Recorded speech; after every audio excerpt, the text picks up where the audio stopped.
Shall I tell you the story? It's a quick. And then they Go on, man, Google drop it. Yeah, All fucking right, do okay, I'll it. tell you the story. All right, so basically, What was his what name? happened was, it doesn't matter. What happened was, I was at my mate's house. He lived not far from where my school was, right? And we had like a really long day. I think it was the same. Yeah, we had a long day playing football. So there used to be like an adventure play park, whatever, that I used to go to in the summer. So I used to go down there with them. Got my travel card in daytime, went down there, played football, did all sorts of games and stuff, and then went back to his house. And I remember, they were like, "Oh, just like they were like, oh, before we go or whatever, do you want Chinese?" And I was like, "Oh, I've never had Chinese before." And they're like, "What?" And I never had Chinese before by this time. They're like, "What? You've never had Chinese? Never had Chinese?" I was like, "No." Oh, okay, cool. So then we we all sat down. We were waiting for Chinese coming. It took a while, right? So the time was racking up. So it was like almost like 8ish, 9, and something like that. Normally I would call my dad before I got home. So then so I just felt so welcome. I felt like this family had shown me something a bit different about my own family and stuff. And I remember we were all sitting down, right? And they're like, "All right, just before we eat, right? We got to do some prayers and stuff, all right?" And I was like, "What? Prayers?" But I was like, yeah, all right, cool. I thought this is a bit weird. And everyone was just looking at me. So I got hold hands, okay? Got hold hands. All right, cool. Hold hands in a circle, right? They pressed play. And it was the song Did you not was pray to Jesus? No. The song was that Chelsea song about "Come On You Blues" or whatever. Yeah, I can't Holy remember shit! how it goes, They were praying to the Blue Lion. And then they basically bust out laughing at me because they knew I was an Arsenal fan. Like, you were afraid, idiot. And I was so caught up, like, oh, I say. And in that moment, I was like, this is fun. This is what family's about. This is great. So then, like, the Chinese came, so I was like, I got to call my dad. So I called my dad. I said, "Hi, Dad, yeah, I'm running a bit late, but my friend," I'm missing his name. My friend said, like, I can stay over. That's all right, yeah. And then my dad was like, "Stay where? What friend?" And I'm like, "Same friend that you know I go to. You know what? He's in my class. All right, whatever." So I say, yeah, Dad. Like, yeah, his dad said he'll drop me in the morning. It's all good or whatever. I was lying. It's like, so he was like, "Come home." I hung up.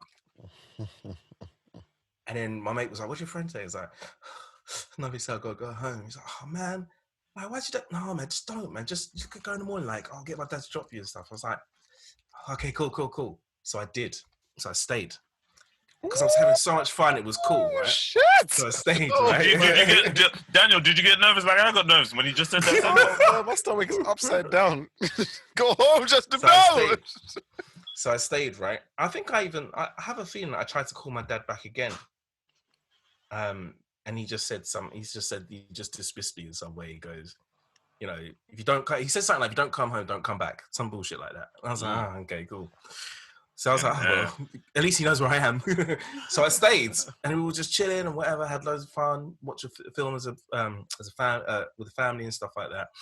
Had Chinese for the first time, loved it, never went back. So so basically, this was your first re-up. Risk it all. Oh, okay, cool. Yes. Okay, cool. Sorry, thank you. Sweet Jesus. I don't understand why we give these things. I'm sorry, dudes. You know what? I'm sorry. That name, that word, it had many contacts. I didn't know what you were talking about. There was a whole song that was gonna get made. I'm sorry. I should have got that. I'm sorry. Please continue. But anyway, so I remember woke up in the morning, fresh as, I was like, called my dad and whatever. No answer. Wait, woke up. Wait, sorry. I'm just realizing this is a sleepover story. Yes, he actually slept over. He didn't give a fuck. He didn't give a fuck. No, you don't understand, right? This was like the last straw that broke the camel's back in a way, innit? This was a lot of time of being like not allowed out, like, and you know, being told I got to do this and do that and whatever. And it just came to a point where I was like, you know what? I'm just gonna stay. I'm gonna stay. I know I'm gonna do in the morning, very rare. So I was calling my dad's, no answer. So I was like, rah, okay. So then I came home. Can I ask you? Wild, sir. You're wild. Can I ask you? Now I've been envisaging you as like a 7-year-old. Right. But you keep saying you're calling your parents like you had a mobile phone. So you're like 19 now? No, I was about 15. Oh, my God. So the phones were still... I had like one of them Ericsson flip phones. Dickhead. No, Motorola was Yeah. it? Ericsson, something like that. Sony Ericsson. I think it was Ericsson. Yeah, it was Ericsson. The ones that could change the colors. No, Sony Ericsson. Say Sony Ericsson. No, Ericsson. I remember Ericsson. They would have been Sony Ericsson in his day and age. I mean, Why would have been Ericsson back then? Weren't they always Sony Ericsson? No, they were Ericsson and Sony were two separate companies, and they merged. Sony, we had Sony Ericssons, and then we got Sony's eventually. Are you sure you're not from Clapham? Anyway, so then basically, so I called. Don't even giggle. Did you put that away the case? You suck that giggle back in. Anyway, so my mate's dad dropped me home. I want to hear the story. This is another time where Josh is being disrespected. I don't mean to do it. Yes, you do. Go on, man. It's cool. So my mate's dad drops me home now, and I'm like, all right, bye. Everything's fine. So in my heart's sinking because I'm like, yeah, shit's about to go down, kind of thing. I get to the door and trying to. This is like before 12, before midday, right? So I get to the door and trying to open the door. I remember his dad was like, "There's no rush to go home." I was like, "No, I've really got to go home. Like, I really got to do things." I think Mom expects to be at church. It's like Saturday, yeah, I know, but don't worry. No, actually, it was a Sunday. He's like, "No, I'm supposed to go to church." Oh, okay. So anyway, where's the dismiss button? Go away. Sorry. Are you being serious right now? You're even disrespecting them with your applications in your house. Our sister's calling me. Go on. Where am I? All right, cool. So then I got to the door. So I put my key in the door. I tried to open the door. It's latched from the inside. Now this from this point was a common occurrence, right? Okay. Of after all this, if you came home late, the door would be latched, or I would get to the door and my dad would be like, "Who are you?" Right? Which is the first time he did this. He came to the door. He said, "Who are you?" And I was like, "What? It's me. I've got a freaking key." Goes, "Who are you?" I said, "It's me." Then he was like, then he must have said something like, "Oh, well, you might as well go back to where you stayed last night." And I was like, okay, cool. So then I stayed outside for a bit, and then I think my mum opened the door. She opened the door, didn't say a word, which is always a bit scary because normally she shouts, but she didn't say a word. So I was like, "Is your mum a velociraptor? What the fuck was that?" I mean, have you met my mum, Daniel? Oh, you watch. You watch when she leaves you in a corner like Jurassic Park 1. Oh, I mean, she's lovely now. Anyway, so we used to have this long corridor in my house. So I remember it was like almost like a Green Mile kind of thing, innit? You feel like you're the only person with corridors because you live in Clapham. Oh my No, days. I was trying to explain, giving you some depth to the story. Yo, let the story be told, man. So I was walking and I heard a voice that was familiar, but a voice I didn't know, right? You're right. So like this. So I'm walking now and I'm going into the kitchen and my dad's sitting there and he knows I'm there, but he doesn't look up. Then I look over to the other chair and the freaking priest is there.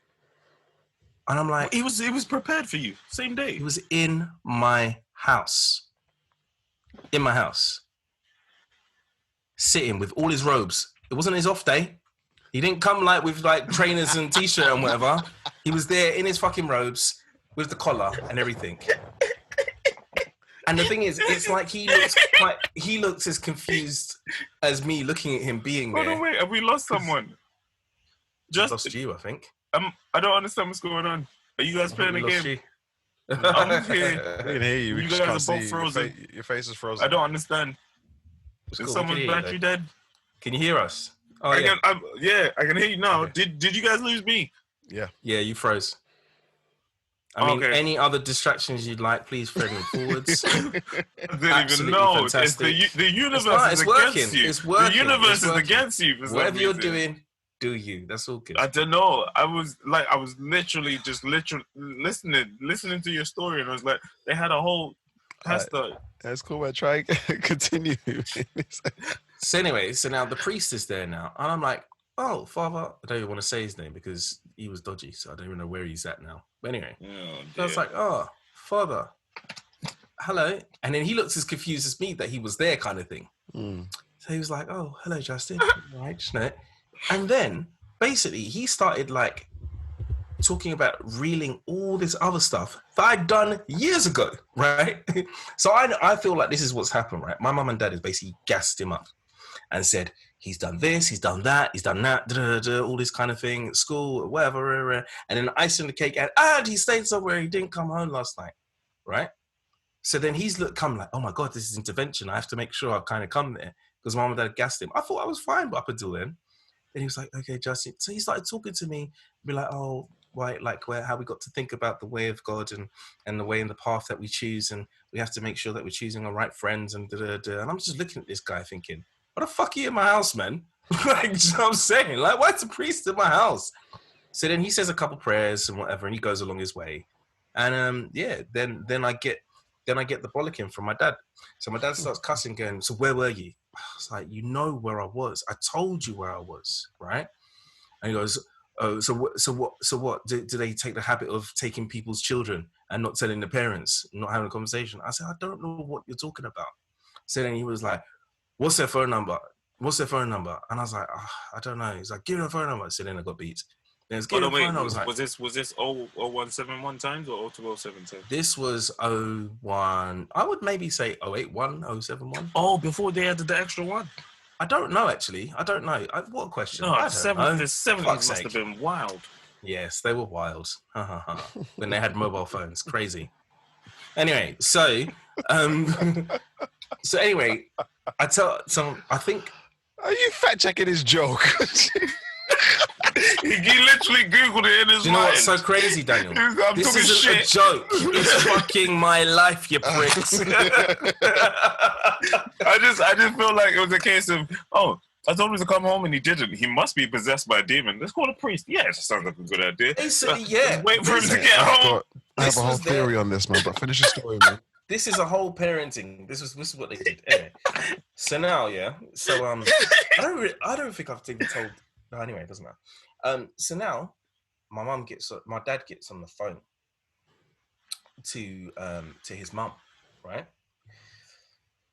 And all I hear is my dad going, "You stole my child! You kidnapped my child! Why did you not call me? Tell him you can't believe. Make sure he doesn't play my son. Don't talk to my son in school and whatever." And I was like, absolutely horrified, like, shit.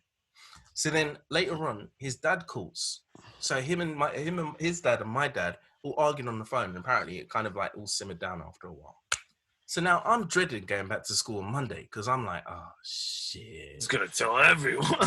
He's going to tell everyone and everyone's going to be like, fuck, your parents are crazy. And I'm going to have to agree. And then and it's going to be really awkward and stuff. But actually, bless him, like it was kind of, I think like he told our little core of friends and we kind of laughed about it and shit. But it became like we're going back to his house. I was like, okay, cool. I'm probably not going to go quite yet. So it took me a while. But actually, when I saw it, like basically his dad told me how like he understood after a while, like my dad was being protective and whatever and whatnot. So actually, it was quite nice because he was understanding, but he was pissed off because my dad made his mum cry. Oh, so I was like, shit, yeah, sorry about that. So when I saw her and everything, like it was all brushed under the carpet and whatever, but she was like, every time she's like, make sure you please call your parents, make sure they know where you are and I was like, yeah, I will. Yeah, but your dad's now made you the bad guy. Like you didn't call 100%. Him. Like you didn't call him and say, and then he was like, I told him to come home now, and he said, I don't know, he spoke in demon. But you know what's so messed up about the whole thing? It's just the idea that I feel like they didn't really, it's not they didn't give a shit. It's like sometimes this overprotection thing, like it becomes quite like, it becomes something that you only fight against. You never really embrace it and to go, my parents are really protective. I forgot to do what they say. There's a point where you go, fuck that. Do you know what I'm saying? Like, and just the rebellious energy just pents up. Like it's the case of you've been held for this long. It's like fucking let me go. And then that's when people go wild, and then they they start OnlyFans. Yeah, but anyway, my story would have been a lot shorter if you guys weren't interrupting. But here we are.